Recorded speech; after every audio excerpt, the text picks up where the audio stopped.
جو اس وقت پورے معاشرے پر مسلط ہے اور مدرسوں کو تو کھا رہی ہے، وہ ہے یہ کیمروں والا موبائل۔ یہ ایک بلا ہے، ایک مصیبت ہے، اور افسوس ہے کہ پورے معاشرے کو کھا گئی ہے۔ اور بڑے سے بڑا عالم، بظاہر متقی، بظاہر نمازوں کو پابند، لیکن اس کے پاس یہ موبائل جو ہے، یہ جس کو آج کل اسمارٹ موبائل کہتے ہیں۔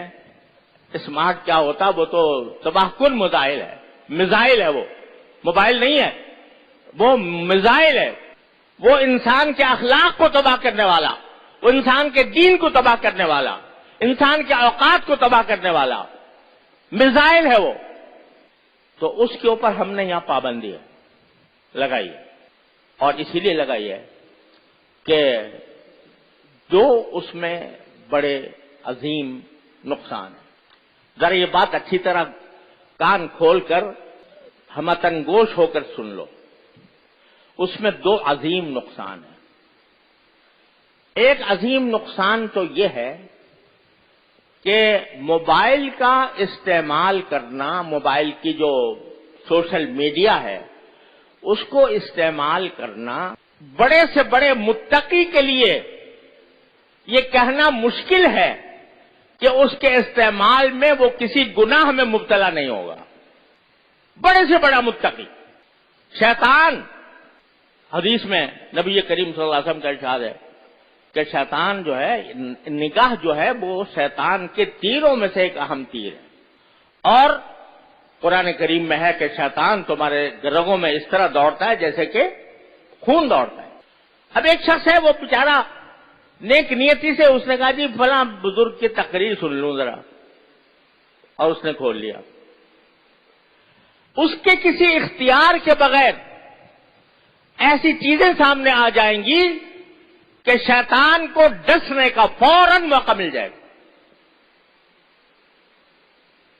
میں نہیں جانتا، لیکن بڑے سے بڑا متقی، صاحب نسبت بھی اگر وہ استعمال کرے گا تو کبھی نہ کبھی وہ گناہ میں مبتلا ہو جائے گا، اور ایک گناہ جو ہے دوسرے گناہ کو کھینچتا ہے۔ ایک چھوٹا سا گناہ ہو گیا، ایک عورت کی تصویر آ گئی، اس میں دیکھنے سے مزہ آ گیا، تو کہ یہ تو آئی گیا، ذرا اس کو اور تھوڑا سا آگے بڑھ کے دیکھ لیں۔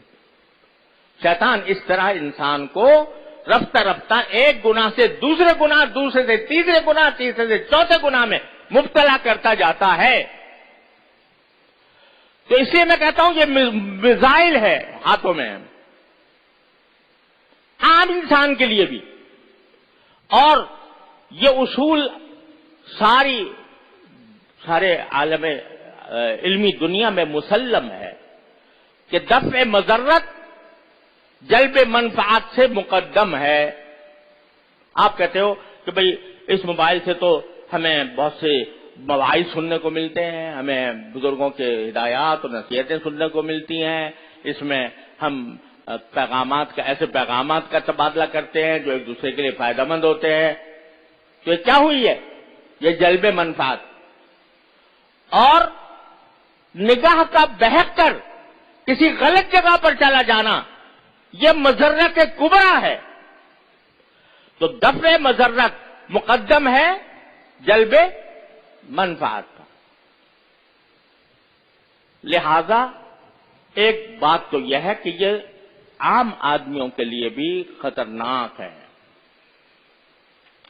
لیکن دوسری وجہ یہ ہے کہ اس بات کا تجربہ ہے، مشاہدہ ہے، اس میں کوئی ادنا شک و شبے کی گنجائش نہیں ہے کہ اوقات ضائع کرنے کا اس وقت اس سے بڑا کوئی اور راستہ نہیں۔ اگر طالب علم ہے تو اس کا وقت اتنا قیمتی ہے کہ اس کا ہر لمحہ طلب علم میں صرف ہونا چاہیے، مطالعے میں صرف ہونا چاہیے، تکرار میں صرف ہونا چاہیے۔ اگر اس کو کوئی مسئلہ سمجھ میں نہیں آیا تو اس کو چین نہیں آنا چاہیے اس وقت تک جب تک کہ وہ سمجھ میں نہ آ جائے۔ چاہے وہ طالب علم ہو چاہے استاد ہو، اس کا تو ایک ایک وقت قیمتی ہے، ایک ایک لمحہ قیمتی ہے.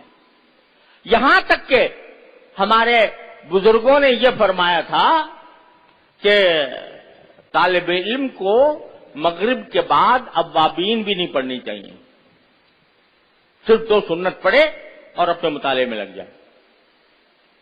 یہ تلقین ہوتی تھی ہمارے اکابر کی طرف. تمہیں نوافل تمہارے لیے اتنی اہم نہیں ہے، تمہاری کتاب، تمہارا مطالعہ، تمہارا تکرار زیادہ اہم ہے. اپنے اوقات کو اس میں صرف کرو. تو طالب علم کا وقت تو ایک ایک لمحہ اس کا قیمتی ہے. اس کو اگر پڑھنا ہے تو اپنے اوقات کو صحیح کام میں لگانا ہے. اور یہ موبائل جو ہے یہ تمہارے اوقات کو ضائع کرنے والا ہے. تجربہ ہے، اس میں کوئی ادنا شبہ اور شک نہیں ہے کہ یہ اوقات کو ضائع کرنے والی ایک بہت بڑی وبا اور مصیبت ہے جو ہمارے اوپر نازل ہو گئی ہے. اس لیے آپ کو منع کیا گیا ہے کہ اگر باقی طالب علم ہو تو پھر اپنے اوقات طلب علم میں صرف کرو، اپنے دین کو، اخلاق کو درست کرنے میں صرف کرو. موبائل میں صرف کرو گے تو نہ دنیا ملے گی نہ دین ملے گا. خسرت دنیا والآخرہ. اس لیے یہاں پر یہ پابندی ہے اور آپ کو اس پابندی کا لحاظ رکھنا ہے. اگر یہ ضوابط آپ کو منظور نہیں ہے یا آپ کا دل مطمئن نہیں ہوتا ان ضوابط پر تو پھر براہ کرم کوئی اور راستہ اختیار کر لیں، کہیں یہاں سے اپنے آپ کو کہیں اور لے جائیں. لیکن یہاں رہنا ہے اور طالب علم بن کر رہنا ہے تو ان ضوابط کی پابندی کرنی ہوگی.